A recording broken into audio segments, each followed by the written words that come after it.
everybody. Welcome to this episode of the Disc Golf Answer Man. I am Bobby Cool, Daddy Slick Breeze, and we have with us Anthony, fill in for Eric McCabe. Hey. I get a nickname first week. He's been called worse. Anthony. Anthony. How do you say your Your last boy. name? Van den Heuvel. Van Den Heuvel. Yes, sir. It's And- exactly how you would think. I guess. It's yeah. just scary. It's intimidating. It's It quite a is. few letters. It's actually intimidating. And then, of course, to my far right, I have Robert Two Aces Got him. McCall. We'll get into that here shortly. Yeah.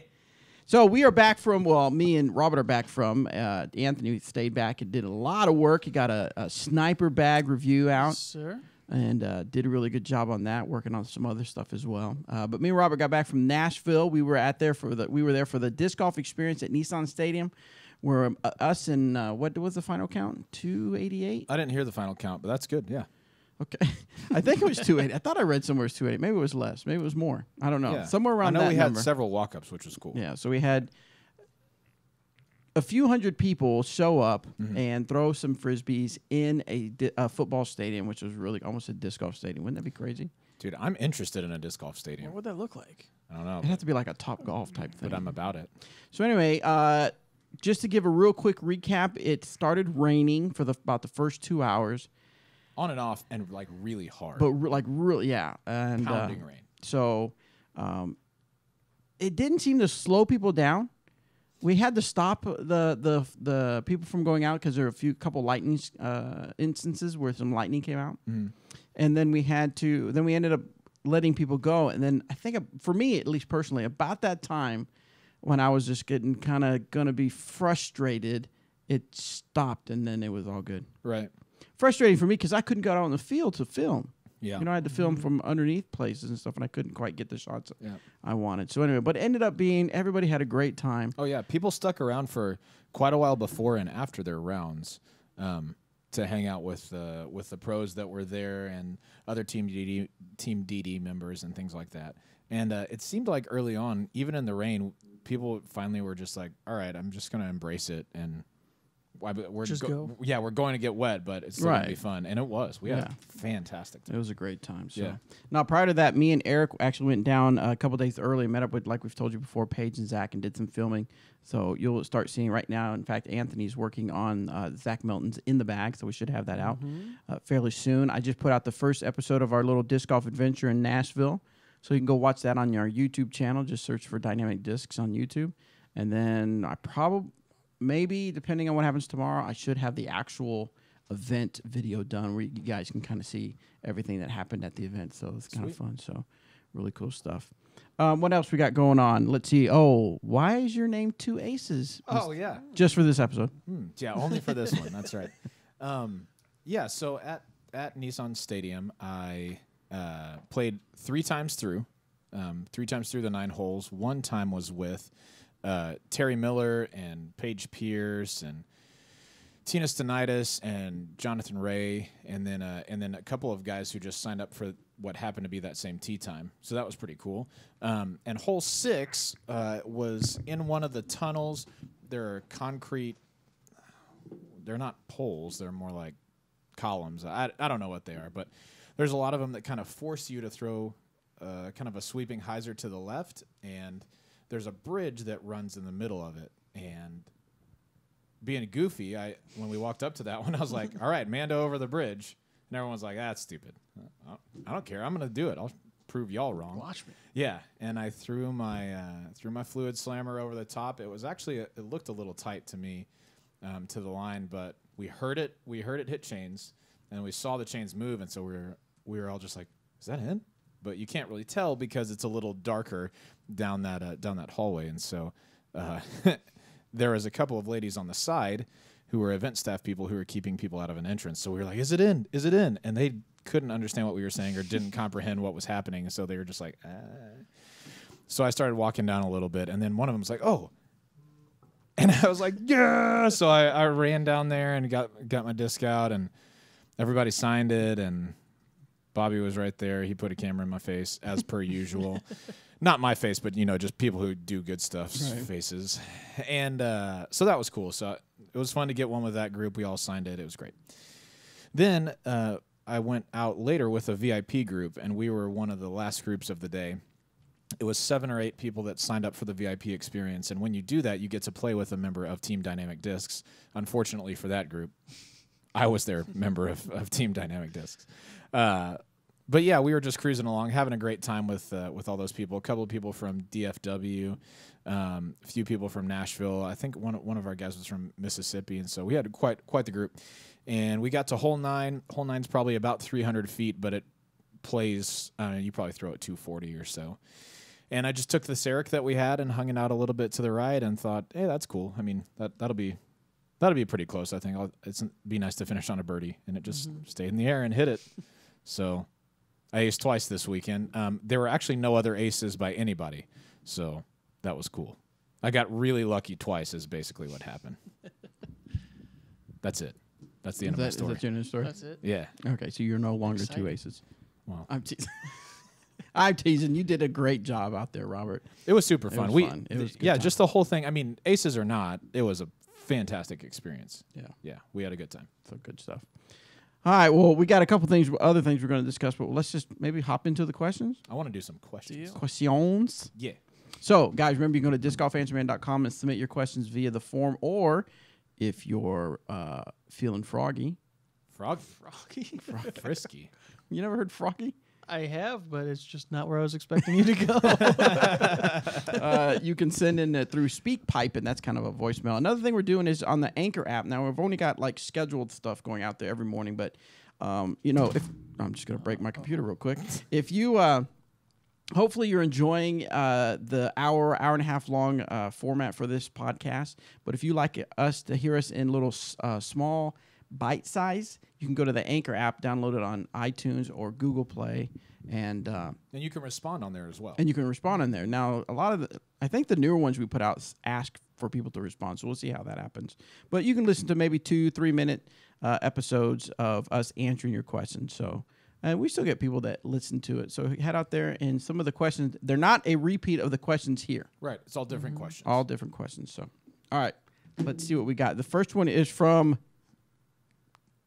Nope, we're going to go the other direction there. The first one is from Felix Castro. Felix the Castro. Hello, Bobby, Emac, Robert. On a local course, there is a 1,000-foot long hole, or it seems like it, which carries a fairway with a left to right slope. I usually tend to leave my shots from the fairway low and right into the hill, 60 or 80 foot in front of me, with a right hand backhand. Absolutely not good. Question is, any tips from you guys on how to correct from the slope induced awkward lie that impedes a proper run-up or X step that might help me get decent drive? I've heard of arm angle adjustments, but I want to hear your thoughts. Thanks. All right. What do you guys think? I want to make sure I'm understanding properly. So he says that it's a left to right slope and that he's always filtering down to the right side and then has a difficult second shot. That's what it sounded like. Couldn't quite catch if he was talking about the tee shot or the second shot. Either one. When you're throwing into to the side of a hill, honestly, your best play, in my opinion, is you either want to match the angle of the hill or come in on kind of as close to an angle like that as possible. And the reason for that is if you throw a big spike hyzer into that hill and it's traveling in basically at 90 degrees to the hill, when it hits, sometimes it just sits, and that's awesome, but you have more potential for it to hit and then roll away down the hill. So I would suggest maybe throwing an anhyzer a little bit higher on the hill, or even just flat, just like straight at the basket, but on an anhyzer angle. I think that'll get it to stick on the hill a little bit better. And then he was talking about footing for an uphill shot. You have any tips on footing? You guys actually talked about it. I want to say it was last week. I think so, yeah. Where Zach Melton actually at Worlds, you were following his card one day, and you said everybody else was running up the hill from right behind their lie towards the basket, and he came at it from almost 90 degrees. Right. and you said he got an extra 20, 30, 40 feet from At everyone least. else. That's something I've never personally done, but if you think about it, it makes sense. But that's not something I would recommend trying for the first time in a tournament. Yeah, you're going to want to practice that. Yeah, you're going to want to do it once or twice beforehand, because that's going to throw the timing and everything of your normal X step way off. Right. Yeah, and then if you're kind of throwing on a side hill, say you've already thrown your shot and you're 3/4 of the way down the hill where you're still having to deal with the slope, I would encourage you to stand still if you're not very comfortable with that, because you've thrown standstill shots before. Yeah. So if running up is going to be kind of awkward, you might try that out. I would be really interested to see this hole that Felix is talking about. So, Felix, maybe if you would like to post a picture of that tee shot in the Disc Golf Answer Man Facebook page, I'd be really interested to see it. Awesome. Next one is from Felix Vega. Oh. Different. What's going on, DGAM team? I want to thank you guys. I met you guys out at the Worlds a couple of weeks ago in Georgia, and you guys were super nice, awesome, friendly to the fans. Really appreciate everything you guys are doing. I'm new to the sport, and you guys have been a very valuable resource to me in kind of learning the game. So I kind of wanted to pick your brains. As a new person to the sport, I've been playing for about 5 months now. I started off using really putters and mid-ranges primarily, and some fairway drivers. And now I'm getting to the point where my EMAC Truth and my Meteor, my Mako, my mids, I'm getting out about 250 to 280 on average. But my drivers, which are primarily fairway drivers, I'm only getting out about 300 to 320. So my question is, what should I be looking for in that next level of disc if I'm looking for distance drivers at this point to kind of help carry a little bit further for me? Primarily, I'm throwing my Escape and a Thrasher, and I'm able to hyzer flip both of those out pretty straight and get them out about 320 or so on a good pull. But primarily, they're going about 300. So thoughts and suggestions on what I should be looking for out of the DD line to kind of get me past maybe 350 and kind of work on the game from there. Thanks for all you guys do. I appreciate all the feedback, and I'll be listening week after week. Thanks, guys. Thanks, Felix. That's awesome. I don't know. I've got a suggestion, or at least a thought. If your mids are only really getting out to about 280, which, by the way, you've obviously worked hard to get there. I mean, all of us have been there, you know. And then your fairways are going out to about 320. What I'd work on before getting a big time distance driver would just be increasing your arm speed a little bit. Not so it's just everything is really fast and all your steps are fast and your arm is fast all the way through. I'm talking about accelerating from your reach back through your hit point. I would work on that before I would get into any other distance drivers. Now, if you want to get into distance drivers, I have two that I'd recommend, and I'll tell you the rationale behind it. I would recommend to you the Renegade and the Trespass. The Renegade I'd recommend because I think it's pretty similar flight to an Escape, maybe a little bit more understable, but because your arm isn't quite fast enough to handle those high-speed discs just yet, that extra understability will help you to get more of a normal-looking flight instead of just a dump to the left flight. And then I'd get the Trespass for the same reason. It's just one step up from the Renegade. For me, the Trespass is like a longer Escape. I can throw it really straight if I want to. I can turn it over if I want to. Those are the ones I'd suggest. Yeah, Renegade was what popped into my head right away. You could try the Northman from Westside. I've heard those are close too, but I've never thrown one to be sure. Yeah. Bobby, just distance driver wise, what do you throw in your bag?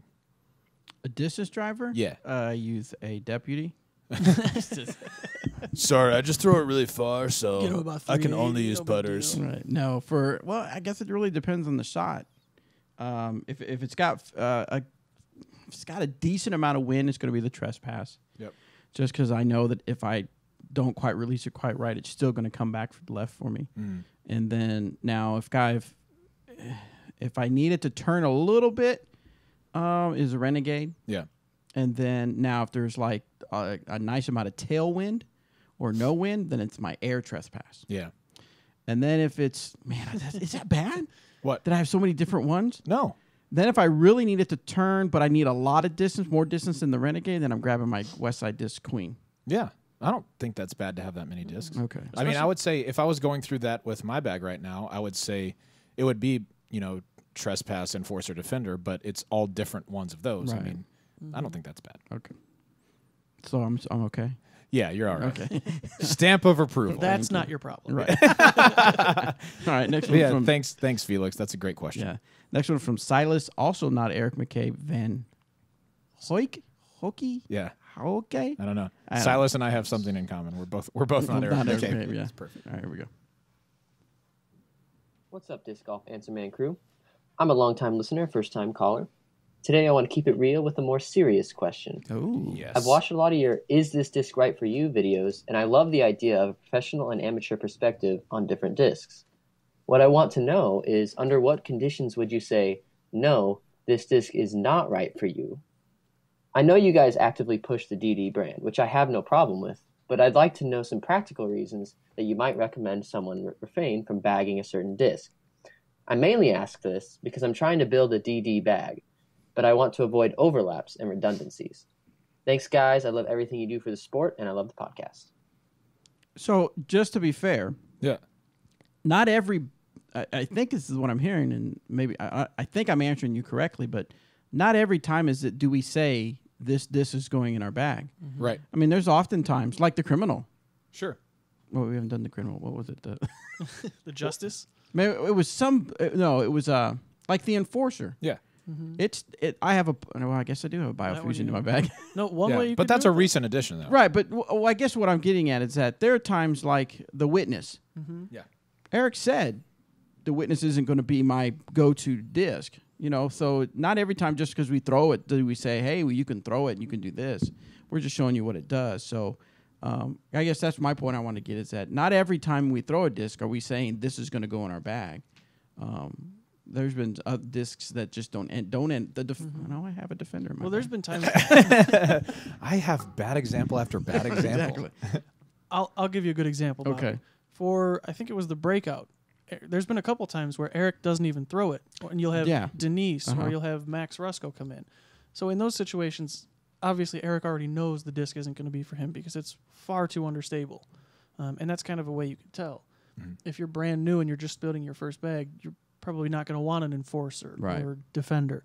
Those are going to be too fast and too overstable. Yeah. So, in answering your question, I mean, yes, we want people to buy our discs because we think they're of really high quality and They're all right. and good. They're pretty good. That's right, and good consistency. I mean, all the reasons that a disc golf company would want people to buy their discs, but the reason that I think Bobby makes those videos is so that you can watch those flights and say, oh, this is or isn't right for me. If it's right for Bobby, it may not be right for you. If it's right for Eric, it may not be right for you. So if you're building a bag, those are a good tool to check out and compare discs to one another.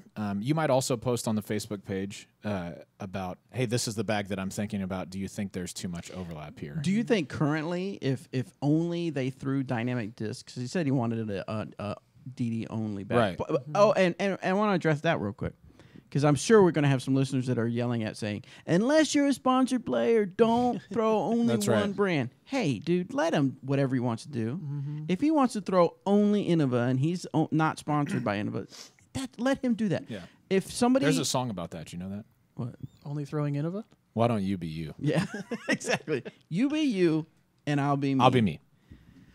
So what I'm getting at is that I forgot what I was getting at because the song you- is now going through my head. No, what I'm getting at is that what I try to do in our branding is I try to say, like Robert said, we have good quality products. You may not agree with everything we do or every product we have out or every little part of the product, but we have high quality products. We have great customer service. I'm not saying we're the only one that has great customer service. I'm saying that But it's something we pride ourselves should on. pride on great customer service.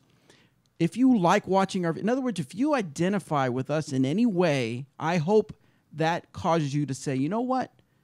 I'm going to go try one of their discs, or I'm going to have an all DD bag because I like and I enjoy what they do and I want to support them. So don't pick on people because they want to throw an all whatever bag. Yeah, and if you want to throw a mixed bag too, please do. Throw what works for you. We'd love to be one disc in your bag. We'd love to be every disc in your bag. Now back to what he said. You were about to ask. If only he were to throw dynamic discs at this moment in time, would you say there's overlap in any of the discs? It depends on his arm speed, honestly. Right. If you were to throw, say he's only putting him out there 300 max distance. The felon and criminal would be pretty similar for him, as would the enforcer and defender. So yeah, it all just depends on your arm speed. For a very, very top professional, I don't think there would be much overlap. You could, I don't know, the sheriff and trespass are similar with a little bit of speed difference. The escape and renegade can be similar, but it all depends on your arm speed. The other thing, and then the other thing you have to take into account, and my perfect example that I can think of right now is, I used to throw the Freedom a lot. Right. If I on a good day with the right wind and my form is looking good, I can get the Freedom out there. It can be a nice distance driver for me. But there was something about the rim that always bothered me. And then the Queen came along, and I don't even know if they have similar numbers because I don't look at it, but I think they're around the same speed. Yeah, close. When I threw that, I was like, wow, that throws like my Freedom. But it felt more in other words, whatever Thomas did at Latitude 64 made that disc do this certain flight characteristics, but it had a smaller rim, and it feels more comfortable in my hand. So it literally replaced my Freedom. So what I'm getting at, my point in that is, the punchline is, when you see a disc and they have similar numbers from, like, let's say Westside has a disc, and Dynamic has a disc, and you're like, boy, the numbers are so close. Why are they making the same? You don't know what's different. Right. You don't know if the diameter is a bigger or smaller, which means it feels more comfortable in a bigger or smaller hand. You don't know if the rim's bigger or smaller, which feels more comfortable in the hand. Right. Okay, I'm done. Yeah. Rant over. So that just bugs me when people do that when they see a disc and they're like, oh, it's just another T-bird. Well, no, it's not. It's not. It's different. Yes. All right, next question. Rant over. This one's from Christian. You know, I'm just keeping it real. Why don't you just keep it real? Why don't I just keep it real? Why don't you be you? Why don't you be you? I'll be me. And I'll be me. What's up, Cool Daddy, Slick Breeze, Emac, and Robert? 1,000 rated by the fall McCall. No. Oh, that's early. Yeah, I'm going to have to get to work if that's going to be the case. Thank you for your confidence. The 2 aces are nice, but they don't count towards your rating. They don't?